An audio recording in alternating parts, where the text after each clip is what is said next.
পদাবলী কীর্তন একে বলে। পদকে বলি দেওয়ার নাম পদাবলী। যে কথাটা বলবো ওটাকে ভাঙিয়ে বলতে হবে, তবেই তুমি বুঝতে পারবে। ধরাসতী মা যশোদা হয়েছিল কেন? এই যে কত বড় ভক্ত, তাই কি করেছে না, ভোলানাথের কাছে গিয়ে, ভোলানাথ তো দোকান করে বসে আছে, মুদি দোকান, তা সেখানে গিয়ে বলছে, বাবা আমি তো সারাদিন ভিক্ষা টিক্ষা করে এলাম, আমার বাড়িতে দুটো অতিথি এসেছে নারায়ণ, তা আমি ওদের একটু সেবা দেব, কেউ আমাকে ভিক্ষা দিল না, আমি তো কোনোদিন ভিক্ষায় বেরোইনি, আমার স্বামী দ্রোণ ভিক্ষা করতে গেছে, উনি এখনো ফিরে আসেনি, আর যে দুজন অতিথি এসেছে তারা বলছে আমরা খিদে পেয়েছে, তাড়াতাড়ি দাও খাবো। ও বাবা, শিব ঠাকুর বলছে ভিক্ষা দিতে পারি, পয়সা দাও। বিনা পয়সায় দেবো কেন? বলছে আমার কাছে তো পয়সা করি নেই, আমার স্বামী ফিরে এলে আমি পয়সা দেবো। বলছে ধারে হবে না, ধারে হবে না, বাকিতে আমি মাল দেব না, তোমার কাছে কিছু থাকলে দাও। ধরাসতী বলছে বাবা আমার কাছে তো কিছু নেই। বলে তোমার কাছে আছে, একটা জিনিস দিতে পারবে? বলছে কি? বলছে তুমি তো নারী জাতি, তোমার কাছে একটা বহুমূল্য জিনিস আছে। তো ধরাসতী বলছে আমার কাছে কি আছে? তো কিছু তো নেই। বলে তোমার বাম স্তন কেটে আমাকে দাও, তাহলে তোমার চাল ডাল দেব। পরীক্ষা করছে ভগবান, ভক্তকে পরীক্ষা করছে। তখন ধরাসতী কি করলেন না, চাল ডাল নেবার জন্যে ভোলানাথের কাছ থেকে বললে দাও আমার ছুরি দাও। ভোলানাথ একটা ছুরি দিল, দেখি কেমন ভক্ত, কাপড়ের ভিতরে হাত ঢুকিয়ে ছুরি দিয়ে স্তনটা কেটে ভোলানাথের হাতে দিল। ধরাসতী তো জানে না উনি ভোলানাথ। ভোলানাথ বলল হায় হায় হায়, এ কি ভক্ত, হ্যাঁ এত বড় ভক্ত, আর এ যা করলো, এ তো আমি কি করব। স্তনটা নিয়ে তাড়াতাড়ি করে মাটিতে পুঁতে দিল, দিয়ে বলল আজকের থেকে এই স্তনটার নাম হবে শ্রীফল, আর আজ থেকে এই বেল পাতা দিয়ে আমার পূজা হবে, আর এই বেল দিয়ে আমার পূজা হবে, আর বেল পাতা যে আমার মাথায় দেবে আমি সন্তুষ্ট হয়ে যাব।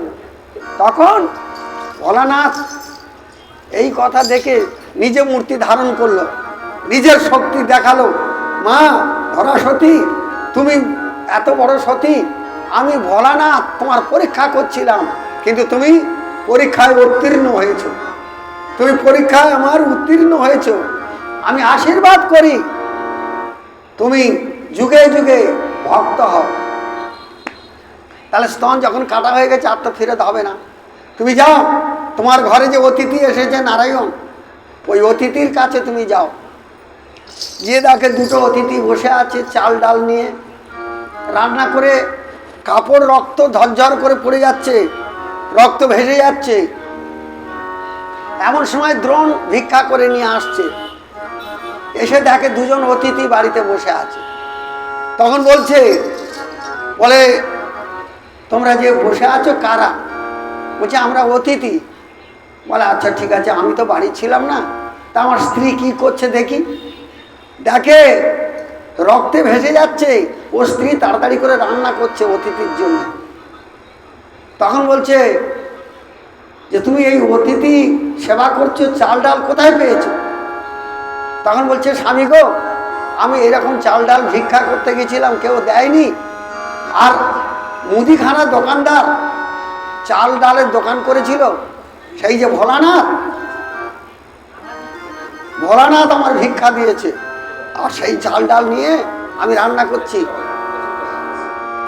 অতিথি নারায়ণ গৃহে এসেছে, ওনাদের সেবা করাতে হবে। আর তুমি এই যে বাড়িতে অতিথি এসেছে, এনাদের জন্য সেবার ব্যবস্থা করেছো? কি সেবা করেছো? ডাল ভাত। আচ্ছা, আমি বলি হয়তো কেউ পারলো না ডাল ভাত, তা বলে কি অতিথি সেবা হবে না? একটু বাতাসা জল দিলেও অতিথি সেবা হবে, একটু প্রসাদ দিলেও হবে। সবাই যে পারবে চাল ডাল দেবে তার কোনো মানে নেই। একটু ধরাসতীর গৃহে কিছুই ছিল না, তা যাই হোক এই কথা যখন শুনেছে নারায়ণ আর নারদ বলল, দেখেছো কত বড় ভক্ত, আমাদের জন্যে আজকের সেবা করাবে বললে, অতিথি সেবা করাবে বলে আজকে ধরাসতী স্তন কেটে বন্ধক দিয়ে আমাদের জন্য চাল ডাল এনেছে।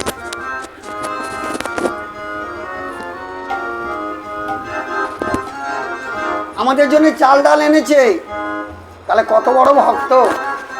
তাই আমি আশীর্বাদ করি এই ধরাসতী উনি যুগে যুগে আমার মা হোক। তাই ধরাসতী উনি সত্য যুগে ধরাসতী হলো এবং দাপর যুগে উনি মা যশোদা হলো। তাই ভক্ত আমার মাতা পিতা, ভক্ত আমার গুরু, ভক্ত মাতা পিতা, ভক্ত আমার গুরু, ভক্ত গণে নাম রেখেছে বাঞ্ছা কল্প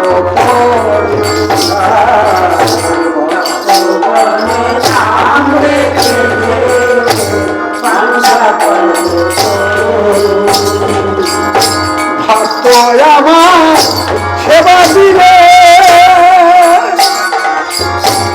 আমি সেবা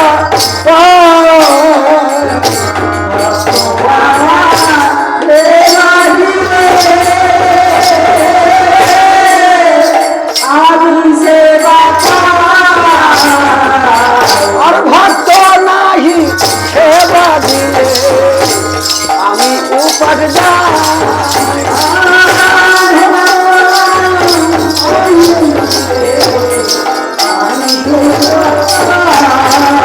ভক্ত বড় ভালোবাসি,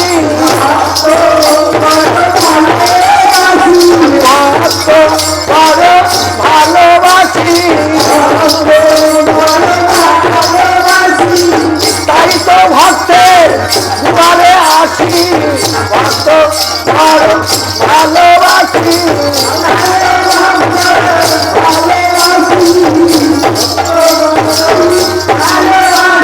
তাই ভক্তের দুয়ারে ভগবান আসে। তাই হরিনাম সংকীর্তন যে স্থানে হয় সেই স্থান হয় মধুর বৃন্দাবন।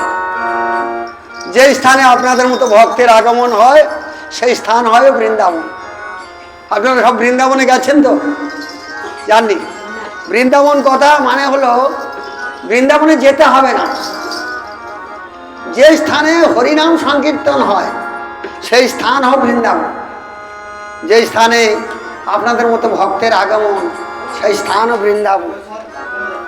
যে স্থানে তুলসীর বন সেই স্থানও বৃন্দাবন। আছে যাকে তাহলে আজকে এখানে বৃন্দাবন, সেই বৃন্দাবনে আপনারা সবাই এসছেন। কিন্তু বৃন্দাবন লীলা আজকের হবে। আজকে যে লীলা করব সেই লীলার নাম হলো শ্রীযমুনায় নৌকা বিলাস। কেন আজকে নৌকা বিলাস করব? কেন? যে বাবা চলে গেছে আমাদের কাছ থেকে, তিনি পরপারে যাওয়ার জন্যে আমার দিদি এই লীলা কীর্তন দিয়েছে। তাহলে পার হওয়ার জন্যে, তাই আজকের আমি ভবপারের জন্যে এই পারের লীলা করব। বলে আরে মরো, আরে মরো শ্রী গৌরাঙ্গ রাম, আরে মরো, আরে মরো শ্রী গৌরাঙ্গ রাম, আরে মরো, আরে মরো শ্রী গৌরাঙ্গ রাম, আরে মরো, আরে মরো শ্রী গৌরাঙ্গ রাম, আরে মোরো, আরে মোরো শ্রী গৌরাঙ্গ রায় গো, আরে মোরো, আরে মোরো শ্রী গৌরাঙ্গ রায়।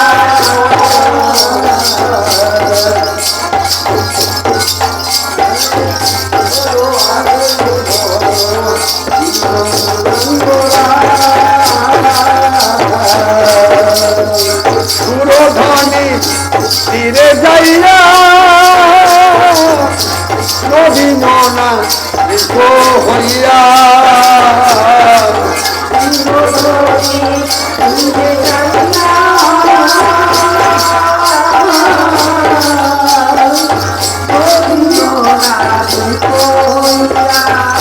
আরে সহচর ইলিয়া খেলায় গো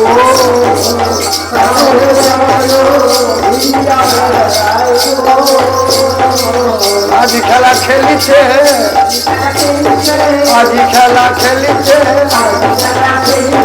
সহচর সঙ্গে লয়ে আজ খেলা খেলিছে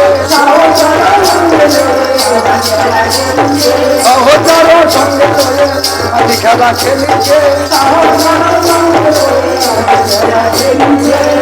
আজকে গৌর সুন্দর আমার নদিয়ার মাঝে নতুন খেলা খেলবে বলে